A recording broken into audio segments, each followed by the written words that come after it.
Hi friends, welcome to option government service. তো কালকে এসেছিলাম, মানে 22 তারিখ, মোটর ভেহিকেলস পিএসসি সলিউশনস দিয়েছিলাম। আজকে ডাব্লিউবিপি এসআই এর সলিউশনস দেবো। এটা বেসিক্যালি ডেসক্রিপটিভ ম্যাথ, তো সেইভাবেই করতে হবে আমার। শর্ট ফর্ম তো ইউজ করা যাবে না, যেহেতু এটা ডেসক্রিপটিভ ম্যাথ। তো চলো, কী কী অঙ্ক এসেছিলো প্রথমে দেখে নিই। আর প্রত্যেককে বলবো, যদি ভিডিওটা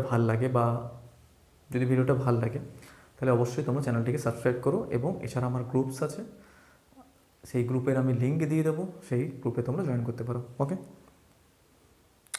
আচ্ছা। তো প্রথমে কী অঙ্ক বলেছে দেখো, বলছে এ ম্যান গেন্স। আচ্ছা, আমি অঙ্কগুলো ইংলিশে পড়ছি এবং ইংলিশে আমি ডেটাগুলো দিচ্ছি। তোমাদের কাছে প্রশ্ন থাকবে, তোমার বাংলায় দেখে নেবে, ঠিক আছে? কারণ একসঙ্গে দুটো ডেটা পুট করা আমাকেও একটু মুশকিল হয়ে যাবে। তো বলছে এ ম্যান গেন্স, আচ্ছা বাংলাতেই বলছি আমি।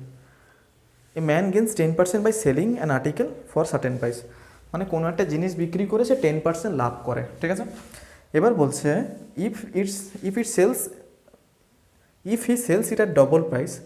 এবার সেটা যদি ডবল দামে বিক্রি করে, তাহলে প্রফিট পার্সেন্টেজ কত হবে? এটা তো এমনি করে দেখো, তার আমাকে, এটা হচ্ছে 1 নম্বর অঙ্ক। আমি ধরলাম লেট সিপি বি ₹100। এবার বলছে 10% লাভে বিক্রি করে, so SP be 100 into 110 by এটা, দ্যাট ইজ 110। তারপর again if SP be double, that is 110 into 2, 220। এবার কি বলেছে, what will be the percentage profit? So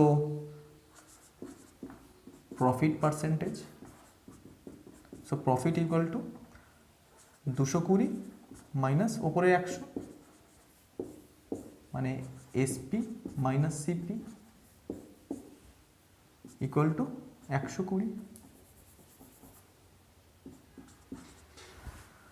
এবার profit percentage, so profit percentage equal to কি, 100-র উপরে 120 কত পার্সেন্ট হবে বলে দাও? 120 হবে, 120 বাই 100 ইন্টু 100, দ্যাট ইজ 120%। তো এটা ছিল আমাদের প্রথম নম্বর অঙ্ক। মানে যেহেতু ডেসক্রিপটিভ করতে হয়, আমি ডেসক্রিপটিভ লিখে করছি। এবার তোমরা যারা বাংলায় করবে তারা বাংলায় করেছো, জাস্ট দেখে নেবে অ্যান্সারটা ঠিক আছে কিনা। ওকে, চলো নেক্সট প্রবলেম।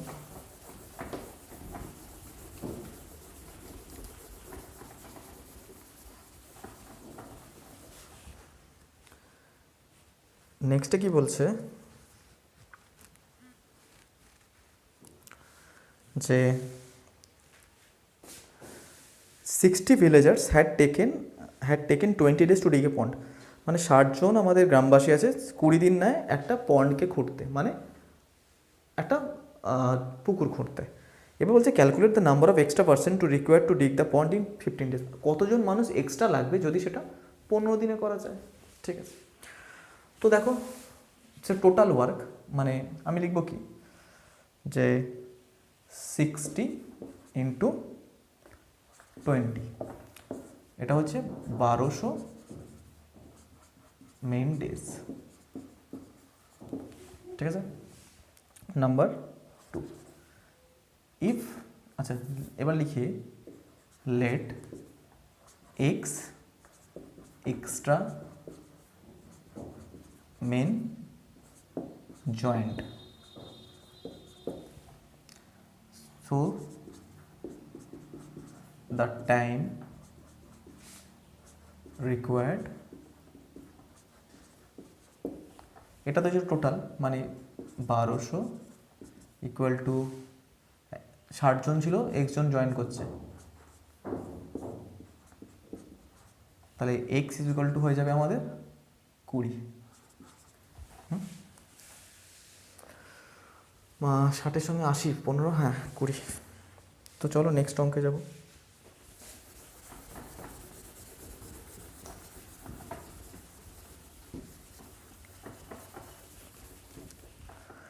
লেখা আছে a thief spotted by watchman from a distance of 200 metre.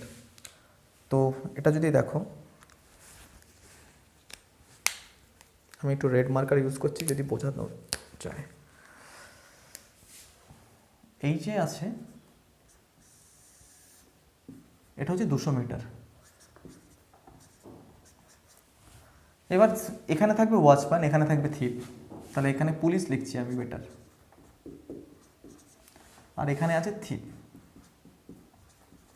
মানে পুলিশটা দেখছে যে থিপটা 200 মিটার এগিয়ে আছে। এবার এদের নিজস্ব একটা স্পিড আছে, সেই স্পিডটা দেওয়া আছে কত, থিপের হচ্ছে 10 আর পুলিশের হচ্ছে 12।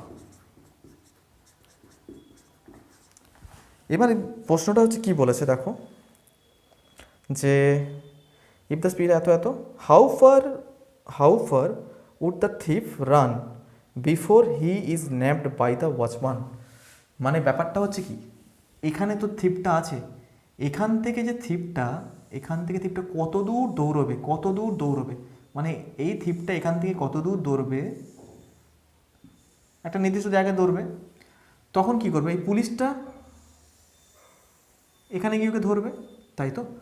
মানে ও যদি পুলিশটাকে দেখে পেছনে আছে, তো ও তো আর থেমে থাকবে না, ও দৌড়বে। এবার ওর যেহেতু স্পিড কম আছে, এর যেহেতু স্পিড বেশি আছে, তাহলে একে ধরে নেবে।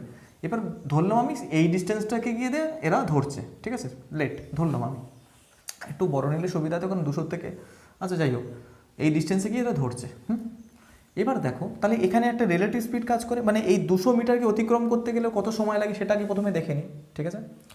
আচ্ছা, তো মানে এই 200 মিটার পথ আছে ওদের মাঝখানে, এবার এও এগোবে, তাহলে কতক্ষণ গিয়ে তারা ধরবে, কতক্ষণ গিয়ে থিপটাকে সে ধরবে, সেটা হচ্ছে কি, সেটা হচ্ছে আমাদের 200 বাই রিলেটিভ স্পিড, এখানে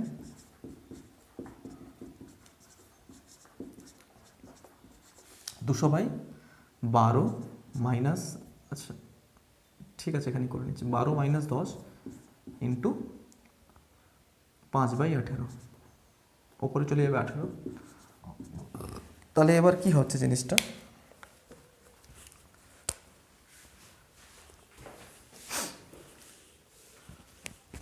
এক মিনিট, তো দেখো এখানে 200 ইন্টু 18 যেরকম আছে থাকবে, এখানে 2 ইন্টু 5 হয়ে যাবে, তাহলে এখানে যদি কাটি এটা 40, এটা দিয়ে এটা কাটলে 20, তাহলে 18 ইন্টু 20 কত, 360। এটা কিসে বেরোচ্ছে, সেকেন্ডে বেরোচ্ছে কিন্তু। এবার একটা কথা দেখো, মানে 360 সেকেন্ড পরে গিয়ে ও ধরা পড়বে চোরটা, তাহলে চোরটা নিশ্চয়ই এখান থেকে এতটাই দৌড়চ্ছে, এখান থেকে দৌড়েছে, তারপর ধরা পড়েছে, তাহলে 360 সেকেন্ড দৌড়েছে। এবার ও স্পিড কত, নিজস্ব যে 10 কিলোমিটার পার আওয়ার দিয়ে, এটা হচ্ছে টাইম, তাহলে কতখানি দিয়ে ও ধরা পড়ছে, মানে 10 ইন্টু এটাকে মিটার পার সেকেন্ডে আনতে হবে, 5/18 ইন্টু 360, এটা হচ্ছে আমাদের মিটারে আসবে। তাহলে 18 দিয়ে করলে 20, 10 5 50 ইন্টু 20 মানে 1000, মানে ও এখান থেকে এটা 1000 মিটার গিয়ে তারপরেও ধরা পড়ছে, ঠিক আছে।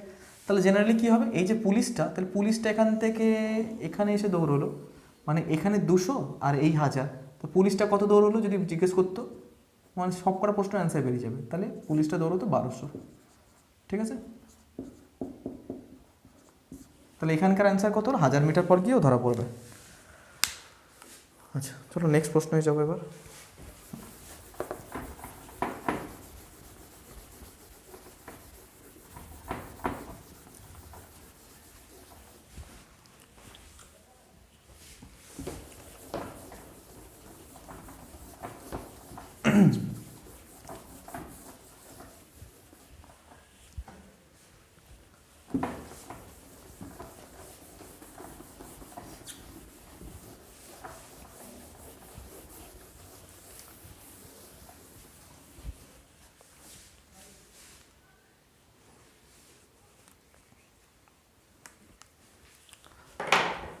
নেক্সট প্রশ্ন বলেছে the price of A machine in factory হচ্ছে, আচ্ছা price of A machine in factory depreciate 10%, মানে কোনো একটা ফ্যাক্টরিতে মেশিন আছে সেটা ডেপ্রিসিয়েশনে 10%, ডেপ্রিসিয়েশনের বাংলা হচ্ছে অবচয়, আমি লিখে দিচ্ছি, এটা কমার্শিয়াল টার্মস, অবচয়। এখানে আমাদের কোনো কনসেপ্ট পড়তে হয় না, কিন্তু আমাদের কমার্সে অনেক কনসেপ্ট পড়তে হয়, এর উপর অঙ্ক করতে হয় অবচয়ের উপর, সেটা হলো ডেপ্রিসিয়েশন। এর আবার বিভিন্ন মেথড আছে, স্ট্রেট লাইন মেথড, তারপর ফিক্সড ইনস্টলমেন্ট মেথড। তো এখানে যেসব অঙ্কগুলো আমরা করি সেগুলো হচ্ছে সবই স্ট্রেট লাইন, নন স্ট্রেট লাইন, সবই হচ্ছে ডিমিনিশিং ব্যালেন্স মেথড, মানে ক্রমহ্রাসমান, মানে যে ভ্যালুটা কমছে, মানে সাকসেসিভ যেটাকে বলে থাকি এই ভাষায়, যেটা কমছে তার উপরে চার্জ করিব। এমনি এরকম অনেক কটা মেথড হয়। তো যাই হোক, বলছে দেখো 60,000 টাকা আছে, প্রতি বছর 10% করে ডেপ্রিসিয়েশন হয়, তাহলে কী হবে রেজাল্ট? 60,000 ইন্টু 9/10, প্রতি বছর কমবে, 9/10 ইন্টু 9/10, তাই জন্য 1 2 3 1 2 3, তাহলে 60 ইন্টু 729, তাহলে 729 ইন্টু 6 যদি গুণ করি, 54 4, হাতে থাকলো 5, 6 2 12, 12 আর 5 17, 17 7, হাতে থাকলো 1, 6 7 42, আর 1 43, মানে 4374, আর এখানে একটা জিরো আছে বলে 43740, এটা হচ্ছে প্রেজেন্ট ভ্যালু। আর যদি কমার্শিয়াল ভাষায় বলি তাকে বলে রিটেন ডাউন ভ্যালু, বলে WDV। ওকে, WDV, এটা বলে written down value. Depreciation charge করার পর যে ভ্যালুটাকে বেরোয় তাকে বলে WDV, বা কেউ যদি বলতে পারে প্রেজেন্ট ভ্যালু বা WDV, যা খুশি। চলো নেক্সট অঙ্কে যাবো।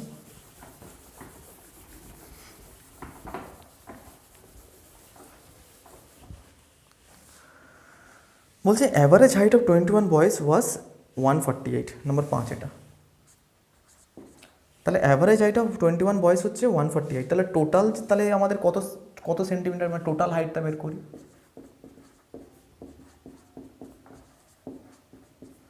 সেটা হচ্ছে কত? 148 ইন্টু 21।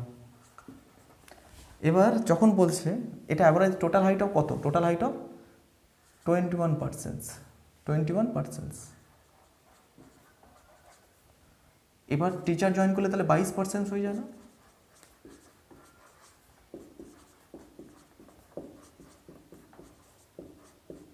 সেটা হলো কত? 1 করে বেড়ে যাচ্ছে, 149 ইন্টু 22। আচ্ছা, তো এবার হ্যাঁ, এবার এটাকে যদি গুণ করা যায় 148 ইন্টু 29, বেটার হবে তোমরা এখানে গুণটা করে নেবে, আমি শর্টে বলে দিচ্ছি অ্যান্সারটা কী আসছে, ঠিক আছে? মানে শর্ট নিয়মে অ্যান্সারটা জাস্ট মিলিয়ে নাও। মানে এদের বয়স ছিল, এটা শর্ট প্রসেসে বলছি, এখানে তো ক্যালকুলেশন করবে, এটা থেকে বাদ দিয়ে দিলে অ্যান্সার পেয়ে যাবে। শর্টটা কী হবে দেখো, যখন টিচারটা আসছে, টিচারটা যদি নিজে সেম অ্যাভারেজ, মানে 148 সেমি যদি নিয়ে আসতো তাহলে কোনো কিছু হতো না, কিন্তু টিচারটা যেহেতু লম্বা ওই জন্য প্রত্যেকের 1 করে অ্যাভারেজ বেড়ে যাচ্ছে, মানে 148 তো ওদের অ্যাভারেজ আছে, কিন্তু টিচার যেহেতু নতুন ঢুকছে ওই জন্য প্রত্যেকের 1 করে বেড়ে যাচ্ছে, মানে প্রত্যেক বলতে কি 21 জন ছিল, টিচার যখন ঢুকলো কত 22 জন হয়ে গেল, তাহলে কি হচ্ছে 170 সেমি। এটা হচ্ছে শর্ট নিয়ম, সেটা এইভাবেও আসবে, দুটোকে বিয়োগ করলে চলে আসবে। ওকে, তারপর নেক্সটে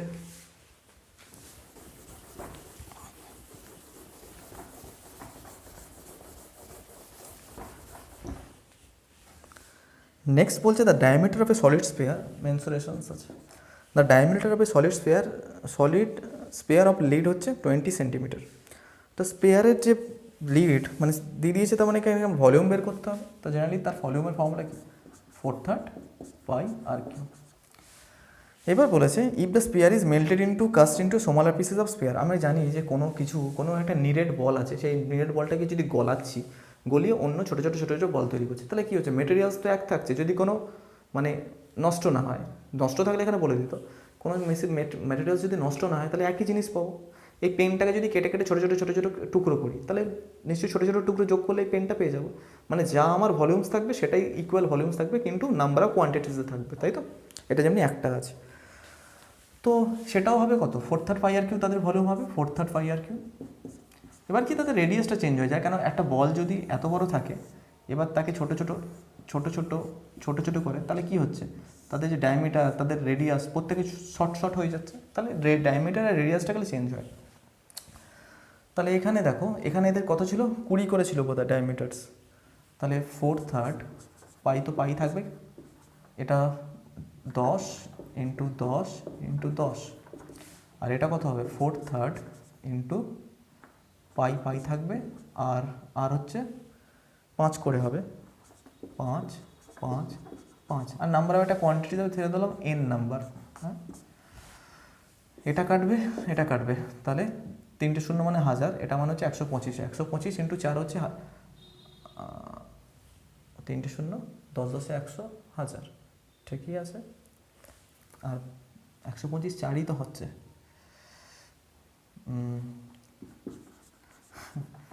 ওয়েট, 10 ইন্টু 10 ইন্টু 10, আচ্ছা 5 ইন্টু 5, 125 8, ওই জন্য। আচ্ছা, এটা 2, এটা 2, এটা 2, তাহলে 8খানা ইকুয়াল টু নাম্বার।